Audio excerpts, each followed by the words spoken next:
Student, welcome all of you. Today's in our course, that is theory of machine, we have uh, s- start uh, we have seen governor. Okay, so in last few lectures we are starting our topic number 6. Okay, so in that uh, in our last topic, okay, uh, flywheel is completed. After that we have starting a governor. In that governor, introduction of governor, after the classification of governor, types of governor, application of governor, terminology of governor.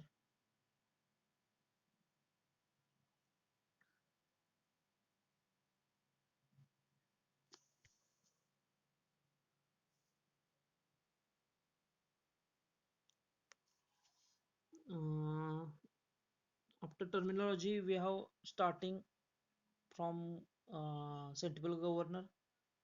First is a sentable governor, after that its working function, uh, application. Okay, porter governor, Orwell governor, Hartnell governor, Wilson Hartnell governor,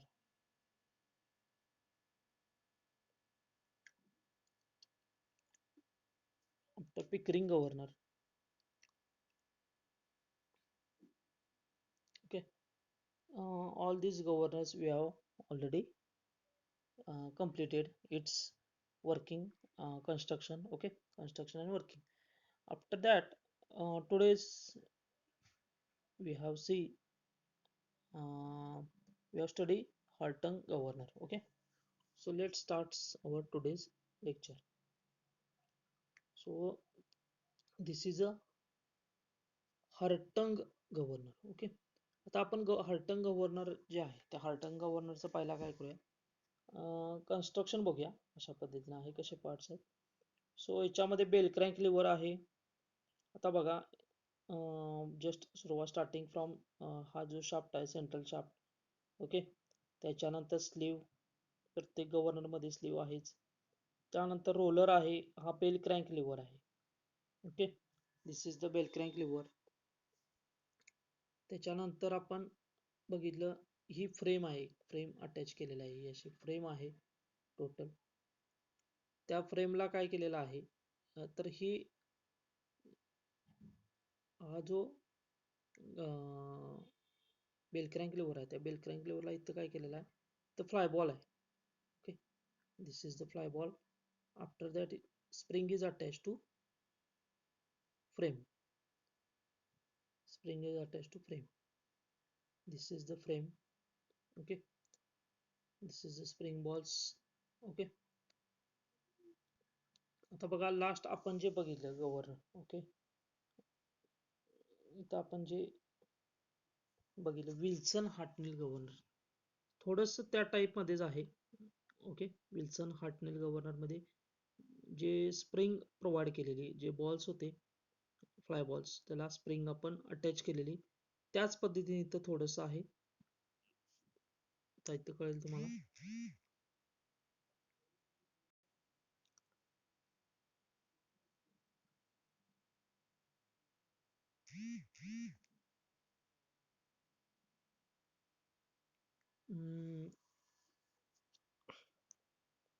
just इथं बघा, diagram आहे, याच्यामध्ये slew दिसते तुम्हाला, fly balls आहेत, त्यानंतर frame attach केलेलं आहे. तर इथे तुम्हाला दिसते, इथं ही हा बेल क्रॅक लिव्हर आहे, इथं फ्लाय बॉल आहे.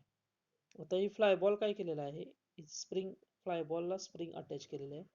ती स्प्रिंग जी फ्रेम आहे, गव्हर्नर बॉडी जी फ्रेम आहे, त्या फ्रेमला काय केलेलं आहे, हे फ्लाय बॉल अटॅच केलेलं आहे, अशा पद्धतीने अटॅच केलेलं आहे.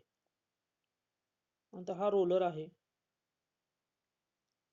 स्लीव आहे. ओके, त्याच्यानंतर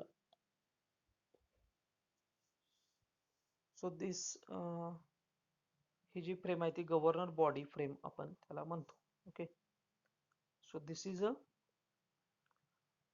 मेन कन्स्ट्रक्शन. आता बाकीचं सगळं जे सेम असणार आहे की जसं इंजिन कडून जे कनेक्शन आलेलं आहे, इंजिन कडून शाफ्ट, त्यानंतर त्याला बेवल गिअर असणार आहेत. म्हणजे इकडून असं समजा इंजिन कडून शाफ्ट आलेला आहे, इथं जे आहेत ते बेवल गिअर आहेत आणि बेवल गिअर मधून हा शाफ्ट वरती जे कनेक्शन आहे हे जे दिसतंय तुम्हाला, हा मेन शाफ्ट आहे.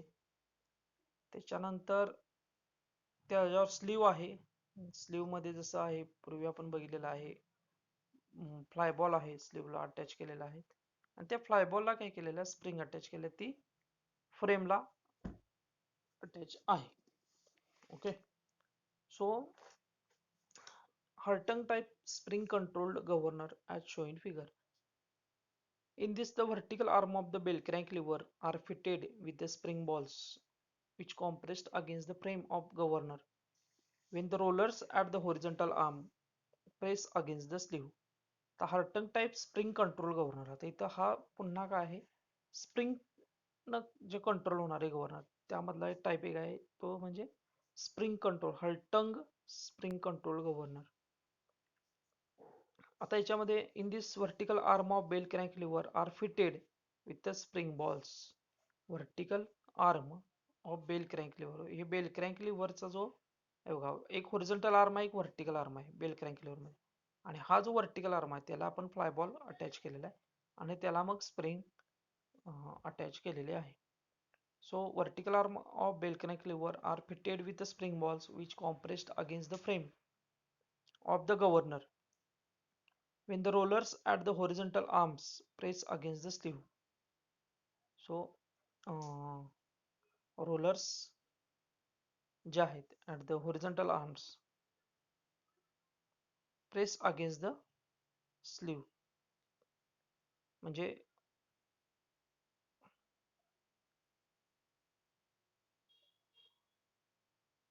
सो ते रोलर्स जे आहेत, ओके, तर फ्रेमला ते काय करणार आहे, हे ज्यावेळी असं मूव्ह होणार, इकडं मूव्ह होणार, ज्यावेळी ह्या अशा पद्धतीने होईल त्यावेळी इथं फ्लायबॉल असणार आहे आणि ते स्प्रिंगला कॉम्प्रेस करणार. ओके, सो त्याच्यामुळं रोलर्स जे आहेत ते प्रेस अगेन्स्ट द स्लीवला अगेन्स्ट प्रेस करणार आहेत. When load decreases speed increases, load ज्यावेळी व्हेकलवरचा कमी होईल, लोड डिक्रीजेस स्पीड काय होणार, ऑटोमॅटिक वाढणार. Then spring ball moves outward. आता स्पीड वाढलं की हे जो मधला शाफ्ट आहे स्पीड वाढणार, मधला शाफ्ट आहे स्पीड वाढलं की त्याचं काय होणार आहे, शाफ्टचं स्पीड वाढलं की स्लीव हाय स्पीडनं फिरायला लागणार. स्लीव हाय स्पीडनं फिरायला लागली की जे बॉल्स आहेत फ्लाय बॉल्स ते आउटवर्डला जाणार. So ball moves outward due to centrifugal force by compressing the spring. त्यामुळे हे जर सेंट्रिफ्युगल फोर्समुळं ते फ्लायबॉल जे आहेत ते आउटवर्डला जाणार आणि ही स्प्रिंग जी तुम्हाला दिसते ती कॉम्प्रेस होणार. ओके, स्प्रिंग कॉम्प्रेस होणार. Compressing the spring and sleeve move upward and decreasing the fuel supply to the engine. And decreasing the fuel supply जो आहे तो कमी होणार. Decreasing the fuel supply to the engine म्हणजे fuel supply जो आहे तर त्यामुळे यामुळे काय होणार आहे, स्लीव जर वरती गेली की नक्कीच इथं काय ऑपरेट होणार आहे, व्हॉल्व जो आहे, ओके, तो व्हॉल्व काय होणार, आपल्याला माहिती आहे की याच्या आधी आपण जे वर्किंग बघितले सेमच वर्किंग आहे आणि अप्पर साईडला वर ते ढकलणार. ओके, फ्लो कंट्रोल इथं जे आहे व्हॉल्व तो, आणि जो वर्किंग फ्लुइड आहे तो सप्लाय कमी होणार. ओके, म्हणजे हाय स्पीड झाली की तिथं सप्लाय फ्युएल कमी होणार. When the normal speed is achieved it comes to original position. ज्यावेळी नॉर्मल पोझिशन येणार म्हणजे थोडक्यात स्पीड ज्यावेळी कमी येणार, नॉर्मल स्पीड होणार, त्यावेळी परत फ्लायबॉल्स आहेत ते आहे त्या पोझिशनला, आता जे दिसते तुम्हाला त्या पोझिशनला येणार, स्प्रिंग काय होणार, एक्सपांड होणार आणि अशा पद्धतीने पुन्हा फ्युएल सप्लाय जो आहे तो काय होणार, थोडा वाढणार. ओके. सो म्हणजे व्हाईस वर्सा. ओके, हे जे आपण मगाशी आपण बघितलं त्याच्या उलट ऍक्शन होणार आहे. स्पीड कमी झालं की, स्पीड जास्त झालं की फ्युएल सप्लाय कमी होणार, स्पीड कमी झालं की फ्युएल सप्लाय वाढणार. जशी रिक्वायरमेंट आहे तशा पद्धतीनं इथं फ्लो ऑफ सप्लाय होणार. So when the load increases the thus, so it control the fuel supply to engine. So अशा पद्धतीनंच कंट्रोल्ड मध्ये आपण फ्युएल सप्लाय इंजिनला करू शकतो. ओके. सो जास्त फ्लायबॉलला कसं आहे की स्प्रिंग त्याला अटॅच केल्यामुळं तो जास्त आउटवर्डला एकदम किंवा आउटवर्डला जाणार नाही, आणि त्याच्यामुळे नक्की स्लीववर काय होणार, रिस्ट्रिक्शन येणार. स्लीव जे आहेत ते आपल्या लिमिटेड पोर्शनमध्येच बरोबर ते अप अँड डाऊन होणार. त्यामुळे ह्या स्प्रिंगचा हा रोल आहे की ती कंट्रोलेबल मुवमेंट आहे. Okay. So this is the working of Hartung governor. Okay. So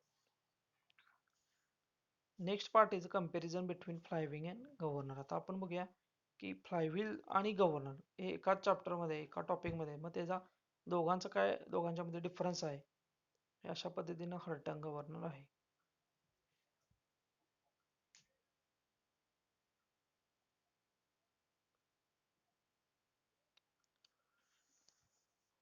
okay. So next one is the governor and flywheel comparison.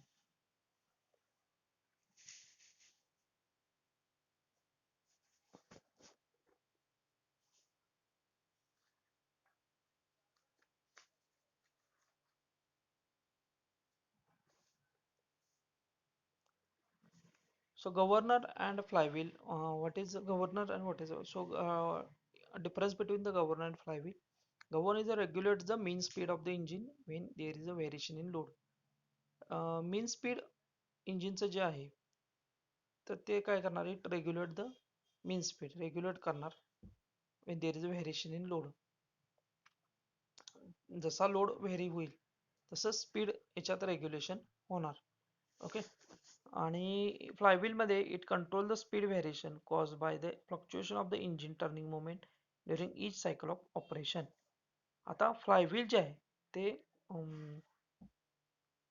Speed control variation जे होतं की इंजिन टर्निंग मोमेंट कशा पद्धतीनं प्रत्येक सायकलनुसार त्याच्यामध्ये टर्निंग मोमेंट काय होणार आहे, चेंज होणार आहे. त्याच्यानुसार स्पीडमध्ये व्हेरिएशन होणार, स्पीड व्हेरिएशन जे होणार त्याच्यामध्ये फ्लायव्हील थोडं काय करतं की ती स्पीड जे व्हेरिएशन आहे ते कंट्रोल करण्याचं काम हे फ्लायव्हील करत असतं. त्यामुळं एकदम हाय स्पीड आहे आणि त्यावेळी ते फ्लायव्हील काय करतं, ती एनर्जी, ती टॉर्क, तो एनर्जी ऍब्सॉर्ब करून घेणार आणि ज्या रिक्वायरमेंट आहे इंजिनला त्यावेळी ते इतर स्ट्रोकला त्यावेळी तो सप्लाय, तो टॉर्क जो आहे तो सप्लाय करणार. Governor the control the speed from cycle to cycle. So number of cycle of the prime mover engine. Flywheel it is useful for regulating the speed in during one cycle. Flywheel काय करणार, speed regulate करणार एक प्रत्येक cycle मध्ये मध्ये speed regulate करण्याचं काम थोडक्यात फ्लायव्हील करतं. जे सक्शन असेल, कॉम्प्रेशन असेल, एक्सपान्शन असेल, एक्झॉस्ट असेल तर त्याला कंट्रोल, ते स्पीड कंट्रोल करण्याचं काम हे फ्लायव्हीलचं आहे. पण गव्हर्नर काय स्पीड कंट्रोल करत नाही. सायकल टू सायकल जसं फ्लायव्हील करतात तसं गव्हर्नर काही करत नाही. So governor takes care about changing the quantity of working fluid. Governor काय करणार आहे तर वर्किंग फ्लूड लोड कसा यायला लागला आणि त्यानुसार फ्लूड जे सप्लाय व्हायला लागले इंजिनला ते कंट्रोलमध्ये ठेवण्याचं काम शक्यतो गव्हर्नर करतो. तो फ्युएल सप्लाय जो आहे तो कंट्रोल करतो. Okay. Flywheel has no control over quantity of working fluid. आता फ्लायव्हील मात्र काय, फ्लायव्हीलचा आणि वर्किंग फ्लूइडचा काही संबंध नाही, त्याचा संबंध आहे टॉर्कशी. Okay. So flywheel has no control over the quantity of working fluid. So next one is it governor. It is a very essential element as it regulate the fuel supply as per demand. Governor काय करतं, fuel supply जो आहे जो as per demand आहे. Okay. Load जसा कमी जास्त होईल त्याच्याप्रमाणेच फ्युएल सप्लाय कमी जास्त करण्याचं काम हे गव्हर्नरचं आहे. आणि फ्लायव्हील काय, it is not essential for cycle fluctuation are not present as in multi cylinder engine. Multi cylinder इंजिनमध्ये कंटिन्युअसली काय होतं, सायकल फ्लक्च्युएट होते. Okay. So multi cylinder engine जे आहे तिथं त्याची एवढी काय गरज भासत नाही, पण गव्हर्नरची गरज मात्र सगळीकडे भासते. ओके, सगळीकडे असते. सो तो इसेन्शियल आहे. आणि हा इसेन्शियल असा काय प्रत्येक ठिकाणी नाही आहे. म्हणजे जिथं मल्टी सिलेंडर आहे तर फ्लायव्हील काही इसेन्शियल एवढा नाही आहे. So this is the difference between the governor and flywheel.